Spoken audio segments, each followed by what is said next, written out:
Hello दोस्तों, accounts master जी की तरफ से आप सभी को इस न्यू फाइनेंशियल ईयर और न्यू एकेडमिक सेशन के लिए ढेर सारी शुभकामनाएं। आज हम मिल रहे हैं डिस्कस करने के लिए कि क्लास 12th अकाउंटेंसी का सिलेबस क्या है फॉर सेशन 21-22, जो कि सीबीएसई ने 31 मार्च को डिक्लेयर कर दिया है। तो आइए हम बात करते हैं कि इस साल हमको क्लास 12th अकाउंटेंसी में कौन कौन सी चीज़ें पढ़नी हैं। आप सभी अपनी स्कूल्स में क्लास 11 का एग्ज़ाम आई थिंक अब तक दे चुके होंगे और आपके बहुत लोगों के रिज़ल्ट्स भी आ चुके होंगे। क्लास 11th अकाउंटेंसी आपका पहला साल था अकाउंट्स में, जहाँ पर आपको समझाया गया कि अकाउंटिंग प्रोसेस ओवरऑल होता क्या है। आपने क्लास 11th में मेनली फोकस किया था सोल प्रोप्राइटरशिप की अकाउंटेंसी में, पर क्लास 12th में अब हम उससे आगे बढ़ेंगे।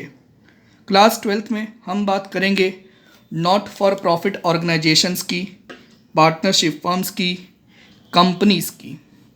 ये मेनली 3 बिजनेस ऑर्गेनाइजेशंस हैं, बिजनेस फर्म्स हैं, जिसके बारे में क्लास 12th में हमको डिटेल में पढ़ना है। तो आइए वन बाय वन देखते हैं कि क्लास 12th में हमारा सिलेबस का कंटेंट क्या है और एग्ज़ाम के पॉइंट ऑफ व्यू से मार्क्स वाइज उसकी वेटेज क्या है। तो आपका सबसे पहला चैप्टर है financial statement of not for profit organisation. ये आपका यूनिट 1 है। यहाँ पर हम बात करेंगे ऐसी ऑर्गेनाइजेशंस के बारे में जिनका ऑब्जेक्टिव प्रॉफिट कमाना नहीं होता है, जिनका ऑब्जेक्टिव होता है सर्व करना सोसाइटी को या अपने मेंबर्स को।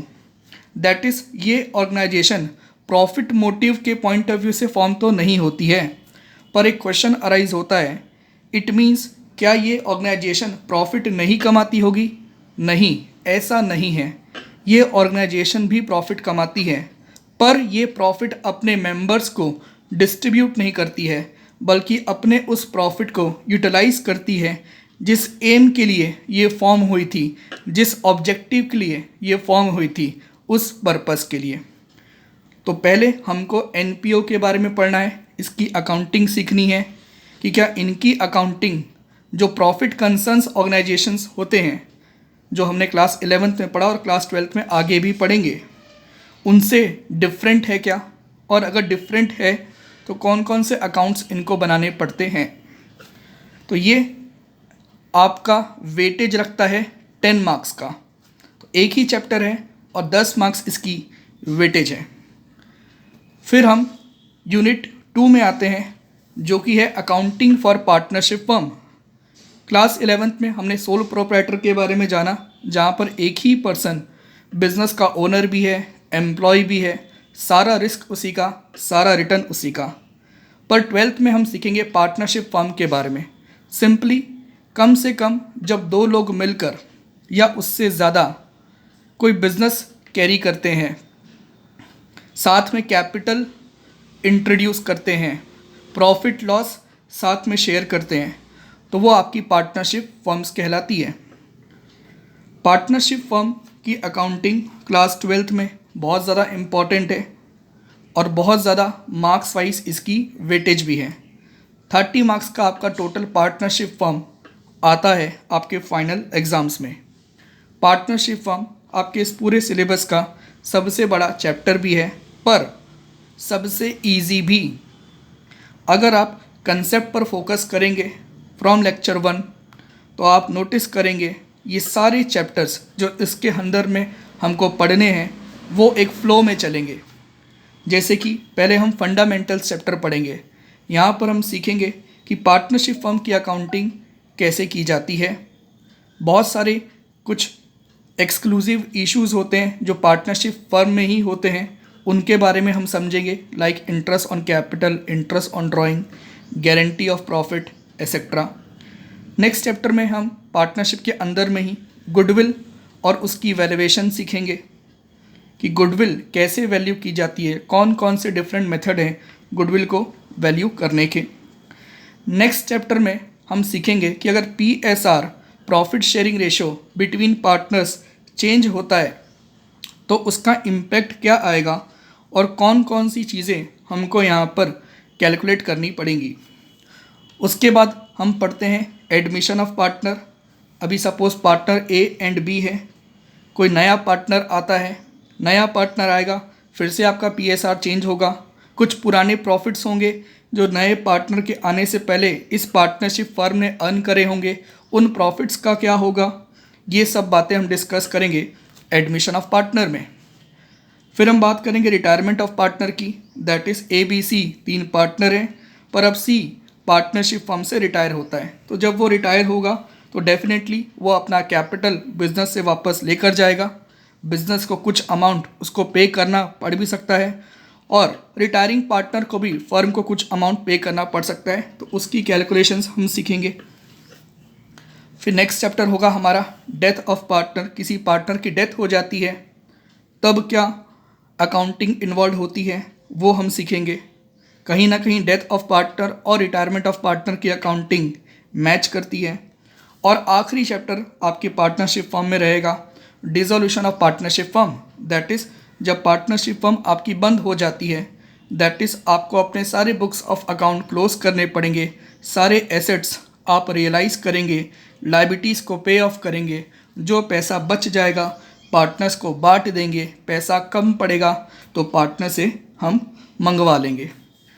तो unit 2 accounting for partnership firm 30 marks का है और इसके अंदर में टोटल 7 चैप्टर्स हैं जो आपको पढ़ने हैं और इसकी वेटेज ओवरऑल 30 मार्क्स हैं। तो यूनिट 1 और यूनिट 2 अगर आप TS ग्रेवाल की बुक फॉलो कर रहे हैं तो ये जो दोनों यूनिट है ये आपके वॉल्यूम 1 में होंगे। इसके बाद आपका थर्ड यूनिट आता है अकाउंटिंग फॉर कंपनीज। तो हमने सोल प्रोप्राइटरशिप क्लास 11th में सीख लिया, अभी तक हमने 12th में NPO सीख लिया, पार्टनरशिप फर्म की अकाउंटिंग सीख ली। अब हम बात करेंगे कंपनीज के बारे में। वो कंपनीज जो कंपनी एक्ट 2013 के हिसाब से रजिस्टर्ड होती हैं, जिससे प्राइवेट कंपनीज भी आती हैं, पब्लिक कंपनीज भी आती हैं, उनके बारे में डिटेल में हम जानेंगे यूनिट नंबर 3 में। यूनिट नंबर 3 के अंदर भी आपके 3 चैप्टर्स हैं और अगर आप TS ग्रेवाल की बुक फॉलो कर रहे हैं तो ये आपको वॉल्यूम 2 में मिल जाएगा। इसके अंदर में पहला चैप्टर आपका आता है कि जब कंपनी शेयर्स इशू करती है तो बहुत सारे इश्यूज़ इन्वॉल्व होते हैं, उन इश्यूज़ को हम कैसे डील करेंगे, उसकी अकाउंटिंग कैसे करेंगे, कौन कौन सी जर्नल एंट्री हमको पास करनी पड़ेगी, ये सारी बातें हम सीखेंगे इशू ऑफ शेयर्स में।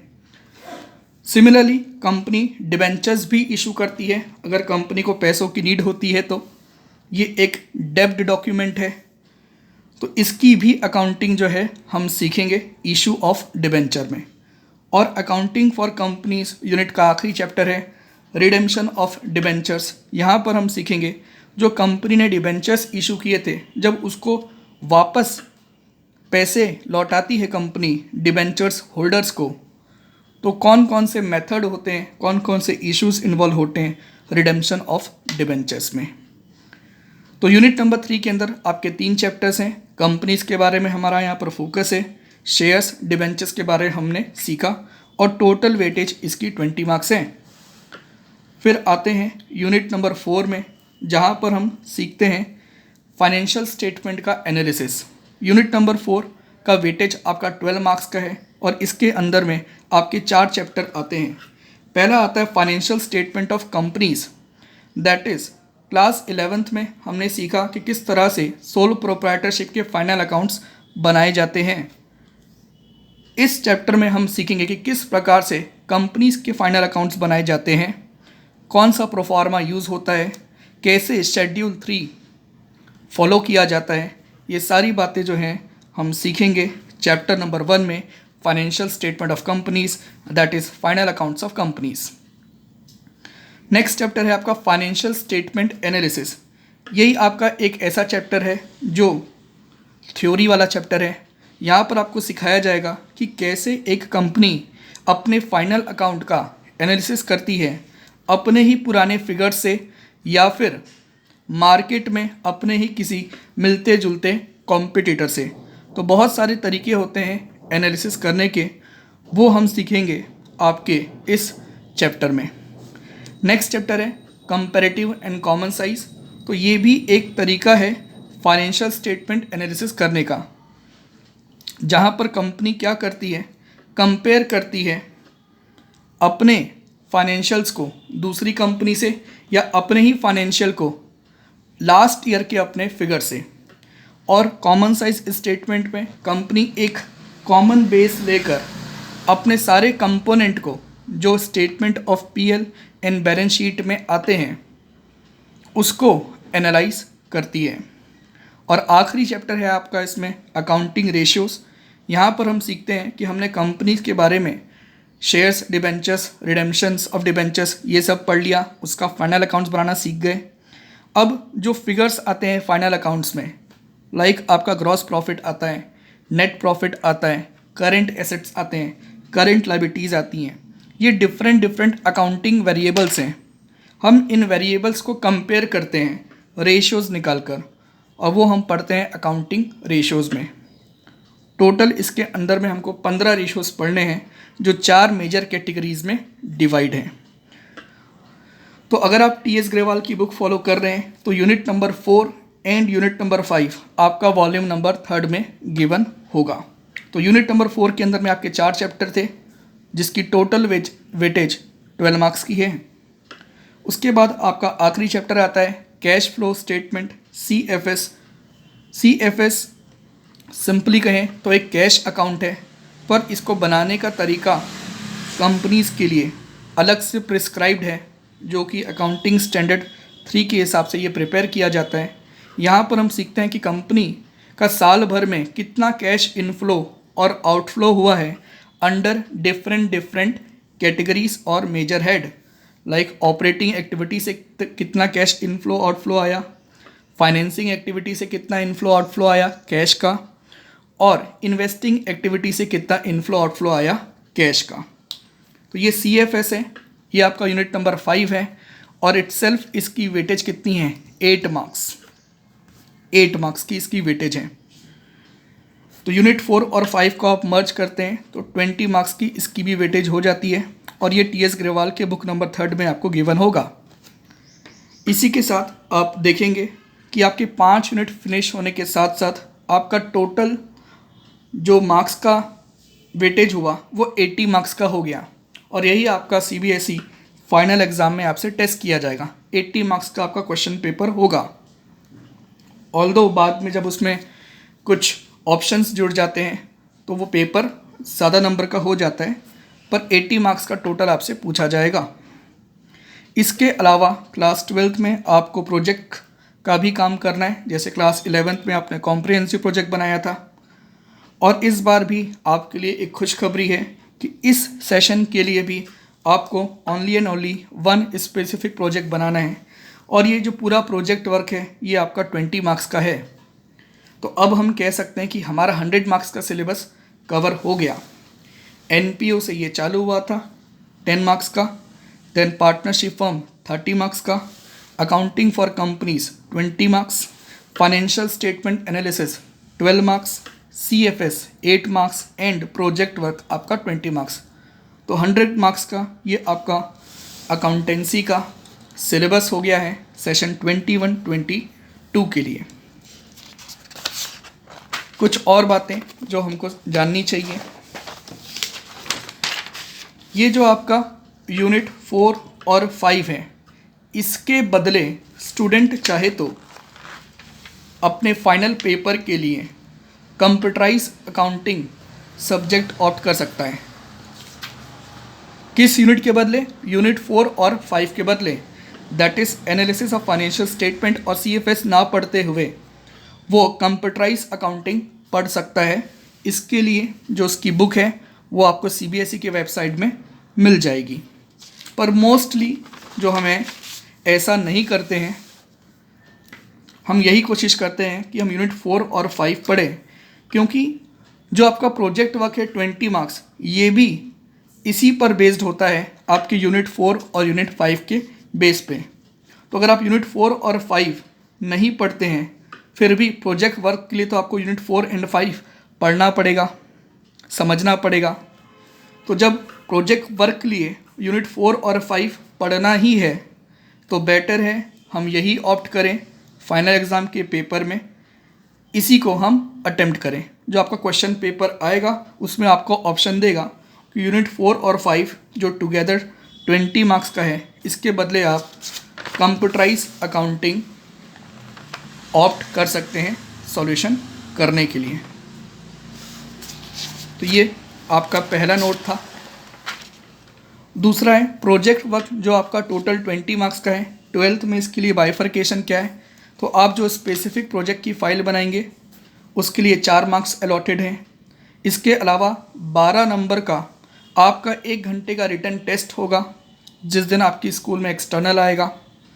यहाँ पर 2 क्वेश्चन आपसे पूछे जाते हैं, एक क्वेश्चन CFS से और एक क्वेश्चन रेशियो एनालिसिस से। फिर से यही बात साबित होती है कि प्रोजेक्ट वर्क में आपको CFS रेशियोज पढ़ने ही होंगे, तो बेटर है इसी को ऑप्ट करें, कंप्यूटराइज अकाउंटिंग में ना जाएं। और आपका वाइवा होगा 4 मार्क्स का। तो इस प्रकार से प्रोजेक्ट वर्क आपका 20 मार्क्स का हो गया। और ये बात तो मैंने आपको ऑलरेडी बता दी है कि 21-22 में भी आप लोगों को सिर्फ और सिर्फ एक स्पेसिफिक प्रोजेक्ट बनाना है CBSE की गाइडलाइंस ले, इसलिए बच्चे काफ़ी खुश हैं यहाँ पर। तो ये आपका अकाउंटेंसी का सिलेबस है फॉर दिस सेशन 21-22 CBSE ने प्रिस्क्राइब कर रखा है।